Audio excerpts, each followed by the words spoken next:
महाराज की जय। जय अपने अपने माता पिता की। जय हो। आप लोग कहते हैं पुष्कर चलो पुष्कर चलो। पहले बात तो पुष्कर का यहाँ पे कोई मंदिर मूर्ति प्रतिमा का नाम पुष्कर नहीं है। पुष्कर नाम जल का नाम है। जैसे हरिद्वार में जल का महत्व है, गंगा में जल का महत्व है, वैसे ये पुष्कर गुरु यहाँ पे सिर्फ जल का महत्व है। अपने हिंदू धर्म के 3 बड़े देवता हैं जो पूजनीय मानते हैं, ब्रह्मा विष्णु महेश।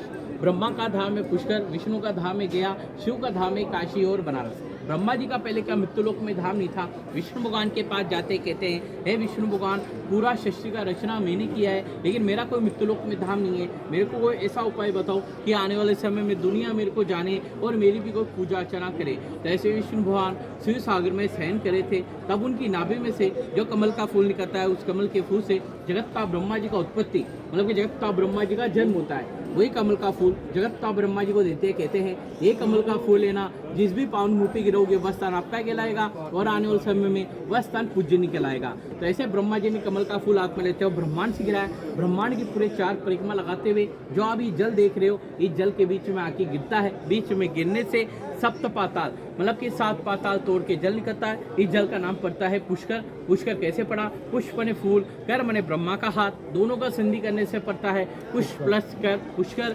इस जल का नाम पड़ता है पुष्कर। इसके पीछे इस पूरे नगर का नाम पड़ता है पुष्कर। मंदिर मूर्ति का नाम ना कोई पुष्कर है, ना कोई महिमा है, ना कोई जानकारी। हिंदू धर्म को आगे चलाने के लिए आदि गुरु शंकराचार्य जी द्वारा 2700 साल पहले ब्रह्मा जी का मंदिर और मूर्ति का निर्माण किया गया, इसलिए यहाँ पे मंदिर मूर्ति का कोई महिमा नहीं बना हुआ। दूसरा जो आप ये जल देख रहे हो, ये कोई साधारण जल नहीं है। जब ये पूरा सृष्टि 4 युगों में बना था, सबसे पहला एक बना था सतयुग। ये सतयुग का बना होते थे। सतयुग के केवलम पुष्कर, द्वापर एक नैनिशानम, त्रेता एक कुरुक्षेत्र, कलयुग एक गंगा क्षेत्र। वैसे जो अभी अपने कलयुग के अनुसार जो पूजनीय मानते हैं, अपने समर्थितों की माता कहलाती है गंगा माता। द्वापर में कृष्ण भगवान का जन्म होता है, त्रेता में श्री रामचंद्र जी का जन्म होता है, सतयुग ब्रह्मा जी का तीर्थ धामना और कलयुग की गंगा माता का निर्माण हुआ। वैसे अपने हिंदू रीति रिवाज में कहते हैं ना, अपन कोई भी नीच चीज लेते हैं, घर लेते हैं, जमीन लेते हैं, कोई भी चीज लेते हैं, तो पहले उसका शुद्धिकरण करके यज्ञ करते हैं। तो इसके ब्रह्मा जी थे, अपना तीर्थ धाम बना लिया, लेकिन इसका यज्ञ करना जरूरी था। तो ब्रह्मा जी ने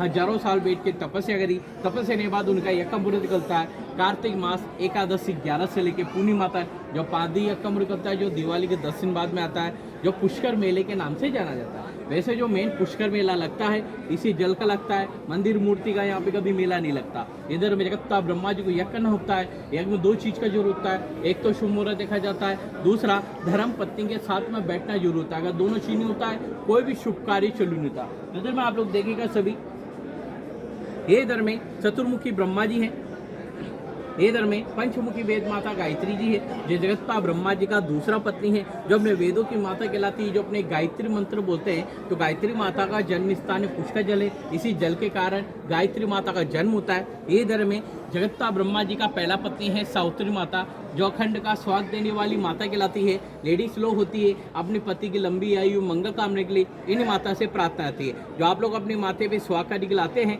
ये इन सावित्री माता का है, जो बंगाल में काली के नाम से पूजनीय है और मुंबई में मुंबा देवी के नाम से पूजनीय है। जब जगत ब्रह्मा जी का पहला पत्नी सावित्री माता यज्ञ में आने में देरी हो जाता है, तो जगत ब्रह्मा जी वेद माता गायत्री के साथ शादी करते हैं, पुष्कर का निर्माण करते हैं। इस जगह से पूरी सृष्टि का निर्माण करते हैं। अपने स्थान पे दूसरी स्त्री को देखती है, तो ब्रह्मा की पहली पत्नी को क्रोध आता है और ब्रह्मा जी को 2 श्राप दे देती है। पहला श्राप ही देती है, आपने मेरे होते हुए पराई स्त्री से शादी कराया, जाओ मैं आपको श्राप देती हूँ कि आपका पूरा संसार में, पूरा वर्ल्ड में एक ही मंदिर रहेगा, उसका आपका कहीं भी मंदिर मूर्ति प्रतिमा धाम नहीं निका। इसीलिए पूरे वर्ल्ड में एक ही ब्रह्मा का मंदिर है, जो पुष्कर में बना है, लेकिन उस मंदिर का भी यहाँ पे कोई महिमा नहीं है, ना कोई जानकारी बना हुआ है। क्यों नहीं है? क्योंकि दूसरा शाप यही दिया गया है, क्योंकि अपने हिंदू रीति रिवाज के हिसाब से कहते हैं कि शादी करने के बाद खुद का परिवार कहलाता है, जो गृहस्थी जीवन कहलाता है, मतलब जब तक परिवार होता है, बच्चों का शादी नहीं होता है, पूरा फैमिली कहलाता है। लेकिन शादी करने के बाद इंसान का कर्म अपने आता है, धर्म अपने आता है। इसलिए क्या दूसरा शाप यही दिया गया। आपने जिस ग्रस्त परिवार के होते हुए दूसरा ग्रस्त परिवार बनाया और ग्रस्त से उनका अपमान किया है, जाओ मैं आपको श्राप देती हूँ आने वाले समय में वही ग्रस्त परिवार आपका मंदिर मूर्ति का कोई भी तरह का पूजा अर्चना भेद दान पसानी चढ़ाएगा, जो चढ़ाएगा वह इंसान दरिद्र कहलाएगा। ऐसे श्राप दे के मन में सोचती है मैंने तो अपने पति को श्राप दे दिया, लेकिन दुनिया में अगर उनका कोई पूजा अर्चना नहीं करेगा तो उनको मानेगा कौन। इसलिए आज भी अपने हिंदू धर्म में देख लीजिए, अपने हिंदू धर्म में पूरे 33 करोड़ देवता पूज्य नहीं मानते, लेकिन उनमें सबसे बड़े 3 देवता बड़े माने गए हैं, ब्रह्मा विष्णु महेश। लेकिन आप लोगों ने कभी जगत्ता ब्रह्मा जी का कभी पूजा अर्चना नहीं किया, ना घर पे करा, ना मंदिर में करा, ना उनके बारे में कभी सुना है। तो ब्रह्मा की पत्नी द्वारा उनको वरदान दिया गया, जाओ मैं आपको वरदान देती हूँ आने वाले समय में कोई भी फैमिला मतलब कि ग्रस्त जीवन वाला अगर वर्ल्ड में कोई सिर्फ धाम यात्रा तीर्थ करके आएगा या 4 धाम की करके आएगा, आके आपके जल का मान नहीं करेगा या भगवान का जल का पानी का फूल नहीं चढ़ाएगा तो उसकी कोई भी धाम की तरह सफल नहीं मानी जाएगी। वैसे कहते हैं कि गंगा जावे गोमती जावे सब तीर्थ कर आवे, एक धाम पुष्कर जी ना आवे वो नर मुक्ति ना पावे। मतलब कि आप लोग संसार की कोई भी यात्रा करके आ जाइए, अगर पुष्कर की यात्रा नहीं करते या भगवान का जल का पानी का फूल नहीं चढ़ाते तो आपने वर्ल्ड में जितने भी तीर्थ धाम यात्रा करे हैं वो सारे अधूरे माने जाते हैं।